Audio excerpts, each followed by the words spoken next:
investigación epidemiológica, ¿cierto? Una de las investigaciones que se realizan es la validación de pruebas diagnósticas.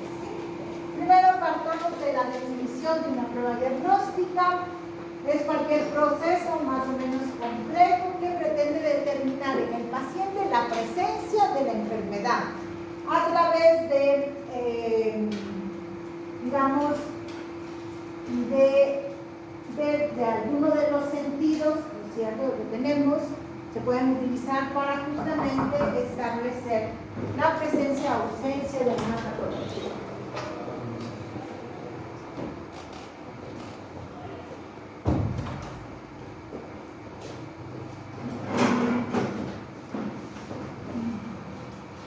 La prueba diagnóstica o la validez de la prueba diagnóstica se refiere a cuánto un test puede diagnosticar la presencia, es decir, la enfermedad, o determinar o clasificar a las personas que están enfermas como realmente enfermas o a las personas sanas como realmente sanas. Generalmente se debe comparar la prueba que se está, la prueba que se está probando frente a una prueba de oro, a un estándar de oro. Por ejemplo, si yo tengo rayos X versus tomografía, la tomografía va a ser finalmente el mejor estándar para la rayos X, ¿no es cierto? Entonces, se entra a comparar frente a una prueba de referencia, o lo que se conoce como gold standard. Sin embargo, en algunas ocasiones también podemos medir el rendimiento de dos pruebas, la prueba A versus la prueba B, para ver cuál de las dos tiene mejor capacidad de diagnóstico, es decir, para captar a las personas o clasificar a las personas enfermas como enfermas o a las sanas como sanas. ¿Sí? No les digo cualquiera de los dos, pero generalmente la validación lo hacemos comparando con un test o una prueba de oro. Una prueba de referencia. Dice, claro, dice, acá, ¿habrá alguna forma de saber si el eco Doppler es por tanto un buen test diagnóstico? Claro, para poder saber esto necesitamos comprobar o comparar con este gold standard. ¿Sí? En el siguiente plantea que un representante de un laboratorio ofrece un test que en Japón se emplea porque tiene una alta sensibilidad y especificidad para la enfermedad de talla C. Dice que es un buen test, pero para una enfermedad muy poco prevalente en nuestros medios es aconsejable no utilizarlo. Y aquí viene un criterio súper importante que es la prevalencia. La prevalencia, yo puedo tener una prueba de alta sensibilidad, una prueba alta especificidad o una prueba con valores predictivos positivos, que ya vamos a ver, o con valores predictivos negativos, pero definitivamente la prevalencia puede alterar esos indicadores. Si yo tengo una prevalencia muy baja, probablemente la sensibilidad, la especificidad, los valores predictivos positivos y negativos van a disminuir. Así, esa misma prueba lo aplico en una zona donde hay mayor prevalencia. Por ejemplo, si yo tengo una prevalencia, digamos, tengo un súper nuevo test para detectar malaria. Si yo lo aplico aquí en el Distrito Metropolitano de Quito, probablemente ese test no va a tener los mismos valores predictivos positivos o negativos que si aplicara el mismo test en Esmeraldas, donde tenemos una alta prevalencia de malaria. Entonces puede ser un súper buen test, sin embargo necesitamos estabilizar o aplicarlo cuando tenemos estabilizada la prevalencia. Es decir, no podemos aplicarles en zonas donde la prevalencia es demasiado diferente, porque entonces van a alterar los indicadores de validación, de validez de la prueba diagnóstica.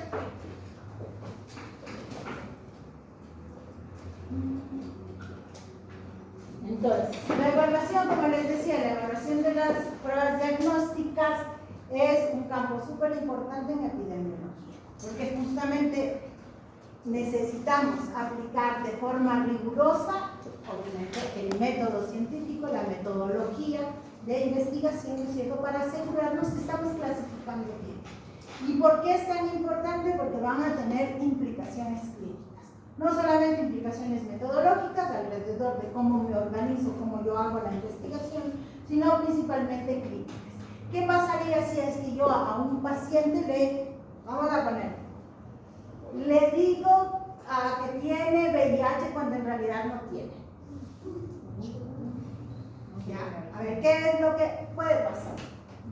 O sea, vamos, a más de la demanda, de los procesos legales, pensemos en que estamos clasificando y que van a haber implicaciones emocionales, psicológicas, sociales al clasificarlo mal. O sea, ¿qué pasa en cambio con un paciente que tiene hipertensión y yo le digo que no tiene? No es cierto, no va a pasar por negligencia, pero además lo que va a ocasionar es de que ese paciente no reciba tratamiento. Y como no recibe tratamiento, entonces se tiene el riesgo de complicarse. ¿No es cierto? Complicaciones, ya hemos visto enfermedades cerebrovasculares, hemos hablado alrededor de las enfermedades isquémicas del corazón, etc. Entonces, ¿qué es lo más importante en esto? Es que justamente podamos contar con un diagnóstico para poder dar tratamiento. Es decir, para saber si es que qué tipo de tratamiento debe recibir, o si no recibe, o si es que sí recibe. ¿De acuerdo? Entonces, por eso es importante. Por una parte, la rigurosidad metodológica, ¿no es cierto? Porque necesitamos hacer bien el estudio, pero también tenemos estas implicaciones clínicas.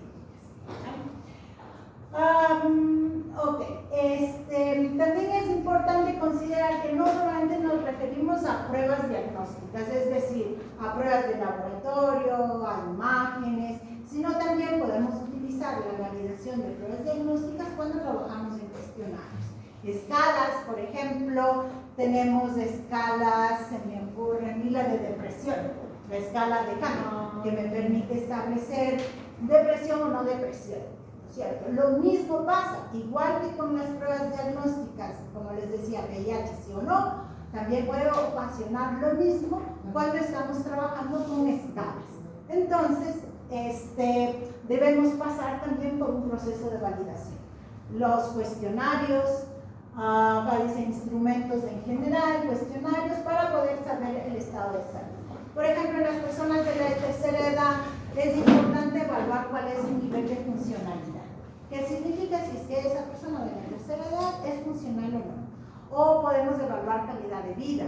Entonces necesitamos de nuevo hacer este proceso de validación de pruebas diagnósticas para saber cuál es el estado de salud. Ya me acordé.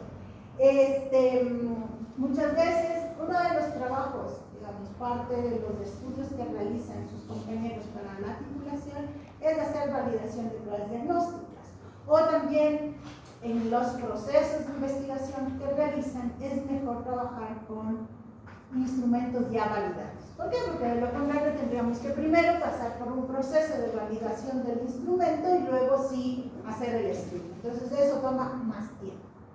Por eso es importante que ya hay muchos estudios que se han hecho, se han validado muchos instrumentos, entonces siempre tratar de trabajar con escalas ya validadas. Por eso, porque si no tenemos que entrar a validar antes de hacer el estudio para que se puedan titular. ¿Cuál es el tipo de diseño que más se utiliza? Es el estudio transversal, ¿sí? En el cual se van a seleccionar dos grupos de individuos, un grupo que padece la enfermedad, otra sin ella, y comparar los resultados que tenemos de nuestra prueba diagnóstica, obviamente con el estándar de oro. Lo que les mencionaba, la validez, se van a medir estos 4 indicadores básicos: sensibilidad, especificidad, valor predictivo positivo y valor predictivo negativo.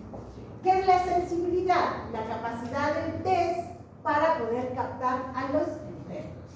Sensibilidad. Especificidad, en cambio, es la capacidad del test para detectar a los sanos. Los valores predictivos positivos son complementarios a la sensibilidad y a la especificidad. El valor predictivo positivo complementario para la sensibilidad, porque me dice cuál es la proporción de personas que salieron positivas a la prueba y que están realmente enfermos. Y lo contrario, el valor predictivo negativo. Entonces, la capacidad que tiene la prueba, ¿cierto?, del total de personas que salieron positivas para la prueba, cuántas en realidad tienen digamos, están libres de la enfermedad. ¿Sí? Valor predictivo positivo y valor predictivo negativo. Estos parámetros son los que nos van entonces a cuantificar la capacidad que tiene la prueba para captar a los enfermos o para captar a los sanos, que es en definitiva presencia o ausencia de la enfermedad.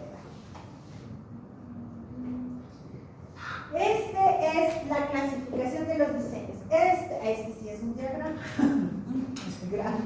Ok. Vamos a trabajar permanentemente con esta clasificación. Cada vez que veamos un estudio, vamos de nuevo a presentar ¿no es cierto?, este diagrama, que es a partir de la exposición, ¿no es cierto?, de la posición que tiene el investigador para asignar o no la exposición. Si el investigador asigna la exposición, tenemos el grupo de diseños experimentales. Si el investigador solamente va a observar y registrar, son todos el grupo de estudios observacionales. Nosotros vamos a ver en lo que nos queda del semestre todos los estudios observacionales. Y en los experimentales, en cambio, van a revisar a profundidad el próximo semestre, es decir, en cuarto nivel. ¿Sí? Elementos básicos, sí, porque es importante que sepamos. Elementos básicos del experimental. No vamos a ver elementos básicos. El primero, aleatoriedad. ¿Qué significa que sea aleatorio? Ese proceso de aleatorización también lo vemos en el observacional, pero principalmente en el experimental. Sí, porque todas las personas, ¿qué significa aleatorio? Que todas las personas tienen la misma probabilidad de formar parte del grupo control o del grupo estudio. Recuerden que cuando nosotros realizamos un estudio experimental vamos a medir dos cosas. La primera, la eficacia. La eficacia significa que se cumple el objetivo.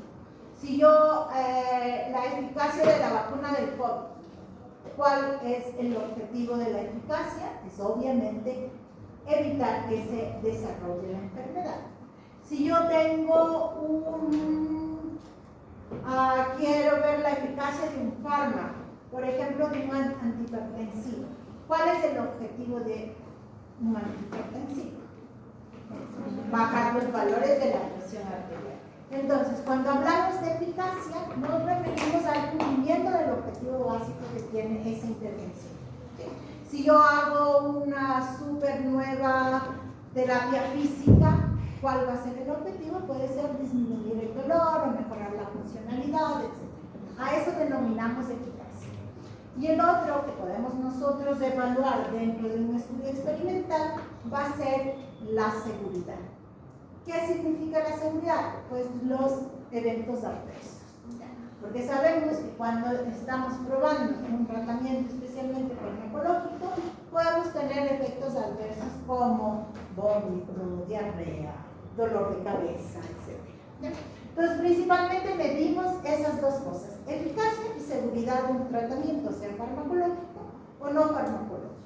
Entonces, cuando hablamos nosotros de aleatorio, podemos comparar, ¿no es cierto?, la eficacia del tratamiento frente a un placebo o frente a un tratamiento convencional, ¿no es cierto? Entonces, ¿qué significa el aleatorio? Es que las personas pueden formar parte del grupo estudio o del grupo placebo, o si es que no se va a trabajar con placebo, pues con el manejo tradicional, no del nuevo tratamiento, sino eso. Entonces, eso significa aleatorización, que tenga la misma probabilidad de participar en cualquiera de los dos grupos las personas. Esa es una condición súper importante porque entonces podemos garantizar, entre comillas, que los resultados no se van a ver afectados por cómo se hizo la selección de las personas que participaron en el grupo experimental, en el grupo control. Entonces, cuando nosotros tenemos todo este proceso, es lo que se conoce como ensayo clínico aleatorizado o como ensayo clínico controlado. Y cuando en cambio no se ha logrado el proceso de aleatorización, entonces se conoce como ensayo clínico no aleatorizado o cuasi experimental. Un elemento que es súper importante, que no lo vamos a ver ahora, es parte del siguiente, pero dentro del cuasi experimental tenemos algunos diseños, ¿no es cierto?, que se pueden realizar, pero que la principal característica es que no fueron aleatorizadas las personas que forman parte del estudio. Y otro elemento también importante en el experimental es el cegamiento. ¿Qué significa cegamiento? Es que las personas que participan en el estudio desconocen a qué grupo pertenecen. Es decir, si son grupo control o si son grupo estudio. Lo que pasaba en el COVID, ¿no es cierto? Cuando se probó la vacuna del COVID, habían personas que formaban parte de uno de los dos grupos, pero que no sabían a cuál pertenecían. Ese se conoce como simple ciego. ¿Ya? Hay otros estudios que se denominan doble ciego, y es porque las personas, los pacientes desconocen, pero también los evaluadores, es decir, las personas que hacen el seguimiento desconocen a qué forma parte cada uno de ellos. Y el triple ciego, que es cuando tanto los pacientes, los evaluadores y los investigadores desconocen a qué grupo pertenecen. ¿Por qué es importante el cegamiento? Porque se ha visto, ¿no es cierto?, que se pueden introducir sesgos importantes del momento que pueden conocer. Por una parte, las personas. Si los pacientes saben a qué pertenecen, generalmente el hecho de que formen parte de una investigación, en principio hay un efecto placebo, que es que mejoran automáticamente. ¿No es cierto? Pero en realidad no están mejorando, es simplemente por el hecho de saber que forman parte, por ejemplo, del estudio. ¿Sí? Entonces pueden haber distorsiones alrededor del efecto del tratamiento que se está probando. Si es que los evaluadores conocen, igualmente se ha visto que pueden los evaluadores realizar de forma diferente la evaluación a las personas que forman parte del estudio o que forman parte del control. Y obviamente de los investigadores más aún, porque de todas formas hay intereses, por más objetivos que queramos ser o queramos ser los investigadores, siempre vamos a querer que haya mejores resultados en el tratamiento que se está probando. Entonces, para evitarnos todos estos problemas, es importante el seguimiento, es decir, que nadie conozca a qué grupo pertenece. Una vez que se termina toda la investigación, se abren los sobres, ¿no es cierto?, y se sabe en realidad a qué grupo, quiénes están en cada uno de los grupos. ¿Sí? Ok, ese es el experimental.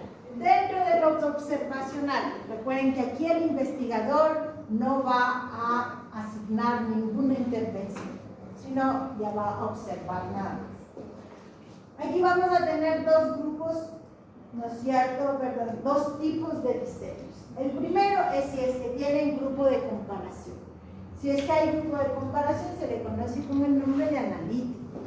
Analítico porque recuerden, aquí vamos a ir a corregir algunos conceptos que tenían cuando vimos al inicio, ¿no es cierto?, las bases de la epidemiología. ¿Ya? Entonces algunos decían, no, es que es epidemiología analítica y epidemiología descriptiva. Y yo les decía, a ver, cuando nos referimos a la epidemiología analítica, más bien nos estamos refiriendo a este tipo de diseños analíticos que nos permiten comprobar hipótesis causales. ¿Qué significa eso? Que nos permite comprobar si es que hay factores de riesgo o causas que aumentan el riesgo para desarrollar una enfermedad. Por ejemplo, se ha visto que las mujeres que consumen anticonceptivos orales tienen mayor probabilidad de tener infarto. ¿Qué es lo que entonces necesitamos? Tener un grupo de mujeres que consuman anticonceptivos orales, un grupo de mujeres que no consumen, para ver quiénes desarrollan infarto. ¿Ya? Ese es un estudio de análisis causal, es decir, un estudio analítico. Tenemos un grupo de comparación. Si yo no tengo un grupo de comparación, es imposible realizar un estudio analítico. ¿Ya? Dentro del analítico tenemos los estudios que tienen seguimiento, que se denominan longitudinales de corte concurrente o no concurrente, que pasa desde la exposición al evento, lo que les acabo de mencionar. Un grupo de mujeres que consumen anticonceptivos orales, un grupo de mujeres que no consumen, hacemos el seguimiento hasta que desarrollen impacto. Entonces yo puedo tener la certeza de que efectivamente los anticonceptivos orales aumentan el riesgo de impacto. O lo que se realizó en el estudio de Francia, ¿no es cierto? Se hizo, clasificó factores de riesgo para enfermedad cardiovascular. Entre esos hipertensión, entonces teníamos grupos hipertensos, no hipertensos, se hizo el seguimiento hasta ver quiénes desarrollaban enfermedad cardiovascular. Estudios longitudinales. Dentro de estos también tenemos, cuando no existe seguimiento, tenemos los estudios de casos y controles, que parten desde el evento hasta la exposición. Igual, vamos a tener casos, las personas enfermas, controles, personas sanas.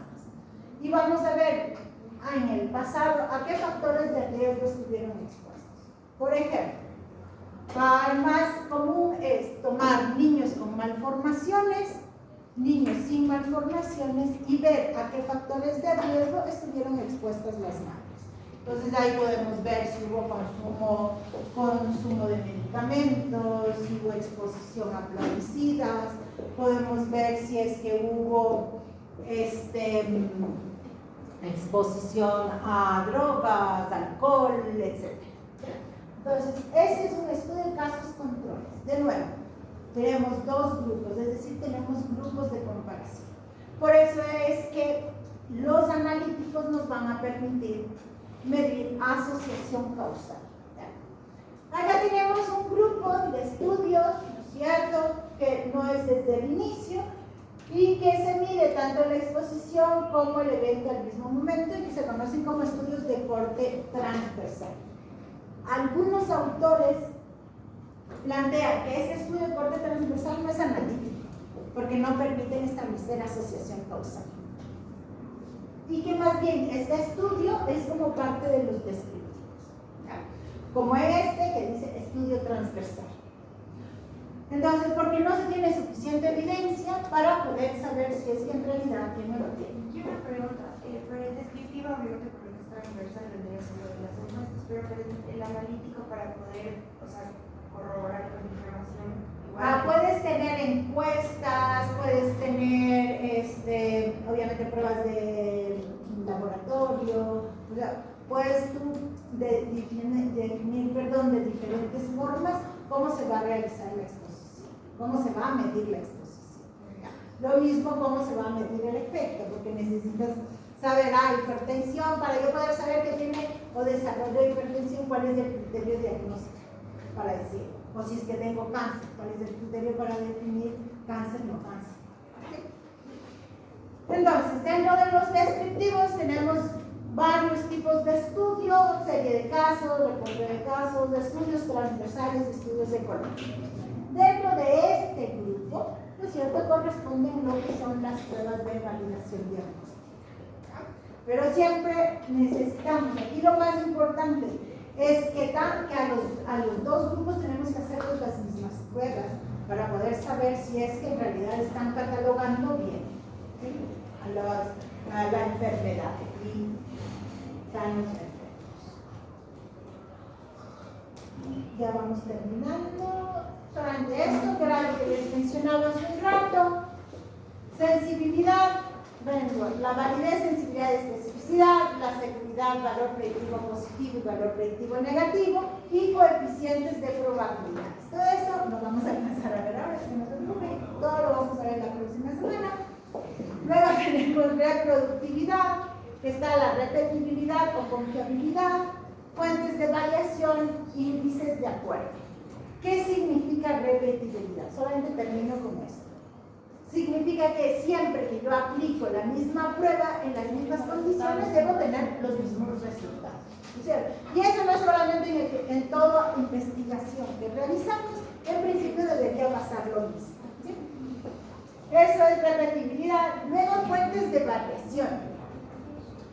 Hay diferentes fuentes de variación que me van a mí a digamos, a introducir un sesgo para en la sensibilidad, la especificidad, valores predictivos positivos o negativos. Por ejemplo, una fuente de variación en el instrumento. ¿Quién de ustedes tiene tensiómetro? Ok.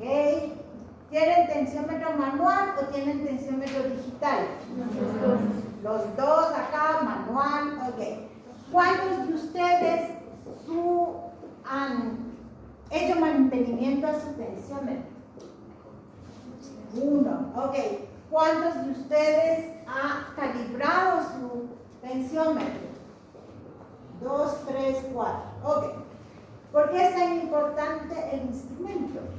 Porque yo puedo estar clasificando mal a las personas, ¿no es cierto? Si su tensiómetro no está calibrado, si tu tensiómetro no está hecho mantenimiento al menos una vez al año, tienen una alta probabilidad de estar tomando mal la presión, ¿sí? Entonces, así de sencillo. Entonces, ¿cuál era el riesgo? Ya hablamos, ¿no es cierto?, de clasificar como sano, es decir, como sano o como enfermo. Recomendación para todos, hagan al menos calibrar, ¿ya? Todos lo tienen que calibrar. Otra fuente de variación. Si es que yo le tomo al paciente que viene corriendo, o que ha venido tomando café, o que ha venido fumando, etc., y ni siquiera le pregunto y le tomo la presión arterial, ¿qué va a pasar? ¿Cierto? Entonces, de nuevo, otra fuente de variación. En la exactitud tenemos, el índice de acuerdo es cuando tenemos dos personas que están haciendo la misma evaluación. ¿Qué es lo que pasa? Que hay algunas pruebas que son dependientes, operadores dependientes. Es decir, que depende mucho de cuál es la capacidad que tiene la persona para leer bien los resultados, etc.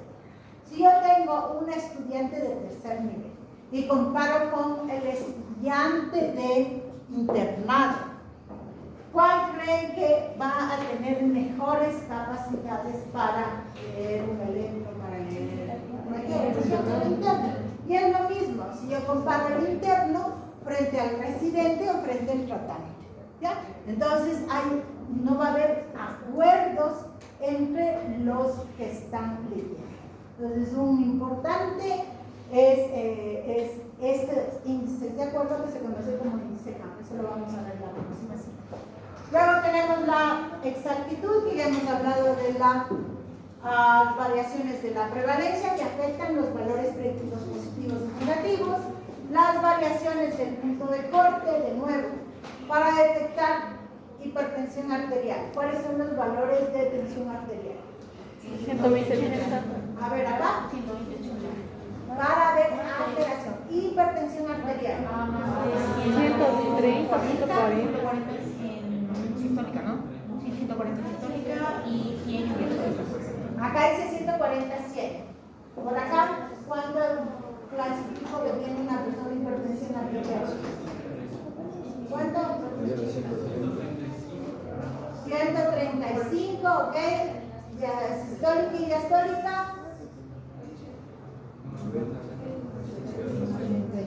Bueno, ¿qué significa un poco? Que cada uno va a clasificar de diferente forma.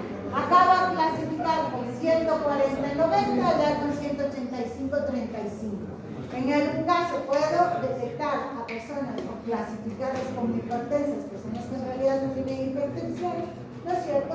140, si es que cambiamos, podemos nosotros, en cambio, y luego de nuevo, ¿qué era lo que el problema más grande? Recuerden que es el tratamiento de la medicación, ¿no es cierto? Yo clasifico a una persona como hipertensa, le estoy dando de aquí en toda su vida un tratamiento.